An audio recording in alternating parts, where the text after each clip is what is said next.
Hello everyone, कैसे आप सब। आप सबका अपने चैनल में स्वागत है। आज मैं आपको पंचतंत्र की एक कहानी सुनाने जा रहा हूँ जिसके लेखक हैं पंडित विष्णु प्रसाद शर्मा। तो चलिए शुरू करते हैं। एक नगर में 4 ब्राह्मण पुत्र रहते थे। चारों में गहरी मैत्री थी। चारों ही निर्धन थे।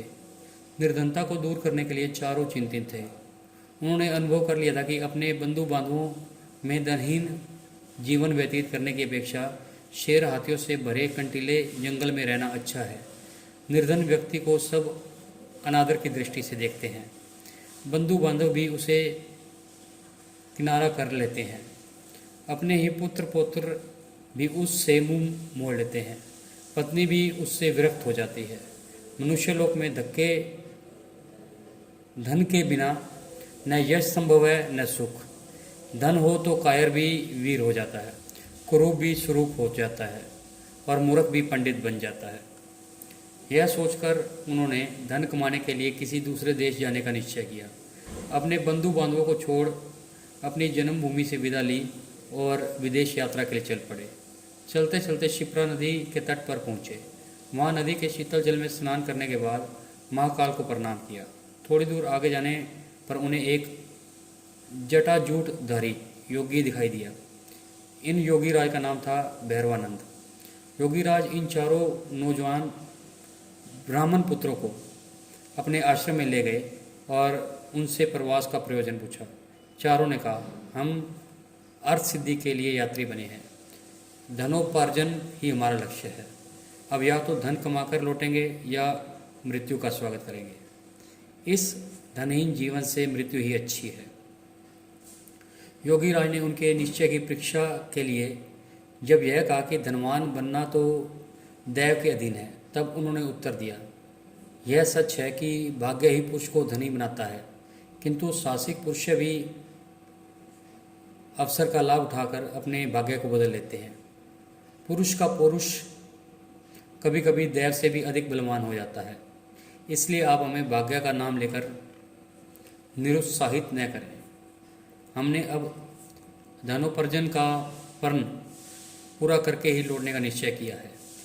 आप अनेक सिद्धियों को जानते हैं। आप चाहे तो हमें सहायता दे सकते हैं, हमारा पथ प्रदर्शक कर सकते हैं।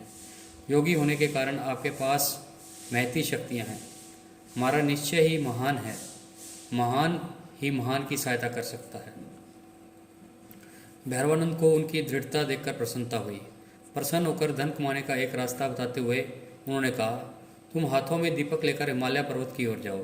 वहाँ जाते जाते जब तुम्हारे हाथ से दीपक नीचे गिर पड़े तो ठहर जाओ। जिस स्थान पर दीपक गिरे उसे खोदो, वहीं तुम्हें धन मिलेगा। धन लेकर वापस चले जाओ।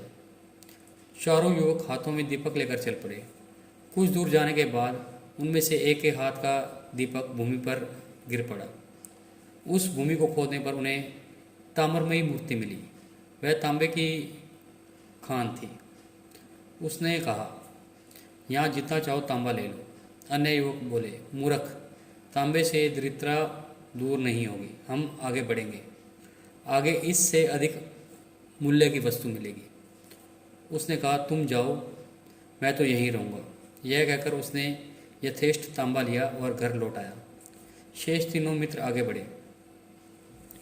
कुछ दूर आगे जाने के बाद उनमें से एक के हाथ का दीपक जमीन पर गिर पड़ा। उसने जमीन खोदी तो वहाँ चांदी की खान पाई। प्रसन्न होकर वह बोला, यहाँ जितनी चाहो चांदी ले लो, आगे मत जाओ।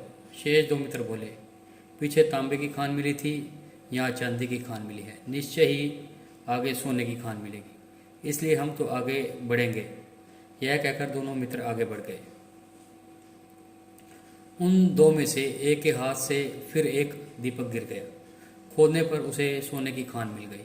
उसने कहा, यहाँ जितना चाहो सोना ले लो, हमारी दरिद्रता का अंत हो जाएगा। सोने से उत्तम कौन सी चीज़ है। आओ, सोने की खान से यथेष्ट सोना खोद लें और घर चलें। उसके मित्र ने उत्तर दिया, मूर्ख, पहले तांबा मिला, फिर चांदी, अब सोना। निश्चय ही आगे रत्नों की खान होगी। सोने की खान छोड़ दे और आगे चल। किंतु वह न माना। उसने कहा, मैं तो सोना लेकर ही घर चला जाऊंगा। अगर तूने आगे जाना है तो जा सकता है। अब वह चौथा युवक एकाकी आगे बढ़ा। रास्ता बड़ा ही विकट था, कांटों से उसका पैर छलनी हो गया। बर्फीले रास्तों पर चलते चलते शरीर जीर्ण शीर्ण हो गया, किंतु वह आगे बढ़ता गया। बहुत दूर आगे जाने के बाद उसे एक मनुष्य मिला, जिसका सारा शरीर खून से लथपथ था और जिसके मस्तक पर एक चक्र घूम रहा था। उसके पास जाकर चौथा युवक बोला, तुम कौन हो? तुम्हारे मस्तक पर चक्र क्यों घूम रहा है? यहाँ कहीं जलाशय है तो बताओ, मुझे प्यास लगी है। यह कहते ही उसके मस्तक का चक्र उतरकर ब्राह्मण युवक के मस्तक पर लग गया। युवक के आश्चर्य की सीमा न रही। उसने कष्ट से कराते हुए पूछा, यह क्या हुआ?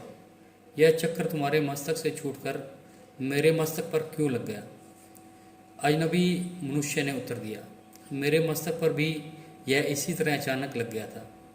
अब यह तुम्हारे मस्तक से तभी उतरेगा जब कोई व्यक्ति धन के लोभ में घूमता हुआ यहाँ तक आएगा और तुमसे बात करेगा। युवक ने पूछा, यह कब होगा? अजनबी,